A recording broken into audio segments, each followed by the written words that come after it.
Tretí záverečný typ, knižný typ z dnešnej kolekcie je úplne ideálny vo vianočnom čase, pretože sa dotýka jedla. Anja von Bremzen, Národné jedlá. V čase, keď sa z témy národného jedla dokonca stáva téma politická, tak je táto zbierka gastronomických výletov veľmi užitočným, ale aj osvieteným čítaním.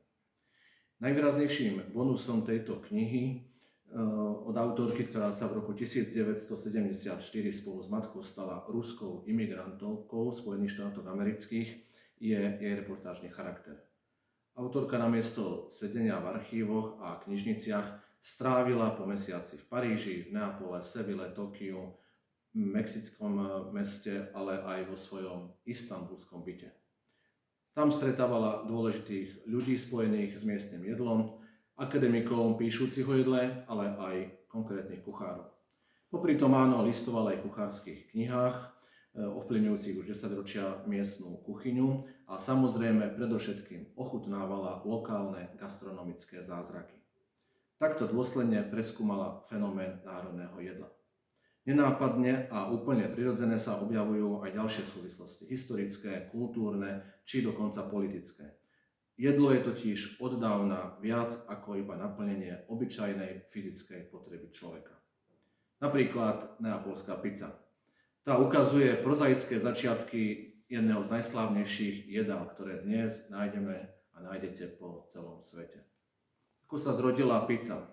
Veľká ako tanier, z pomaly kysnutého cesta, miestami nafúknutá, s popraskanými okrajmi, len s červenou omáčkou, s trochou mozzarelly a prípadne bazálky.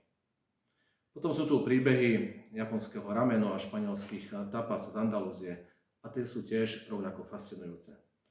Sú príťažlivejšie o to viac, že tieto jedlá dnes prichádzajú aj do nášho kultúrneho okruhu.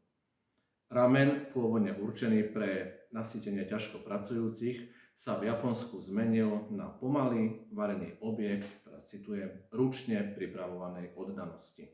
Navyše otvorený pre nové kombinácie a kreatívne nápady. V Istanbule zase jedlo vždy predznamenávalo etnicko-náboženskú zložitosť mesta aj celej tureckej spoločnosti.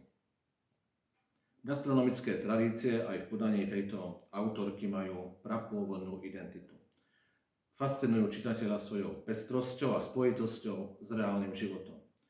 Závisia viac od okolností, možností a potrieb ľudí, ako od názvov krajín alebo ambícií ich vládcov.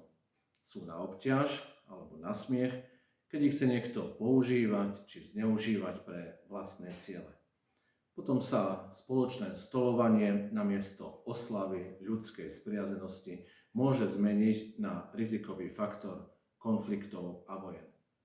Vám, milí čitatelia a priatelia Oravskej knižnice, prajem, aby sa Vianoce stali miestom takého spoločného stolovania, ktoré vás naozaj zblíži a spriateli. Anja von Bremzen, Národné jedlá.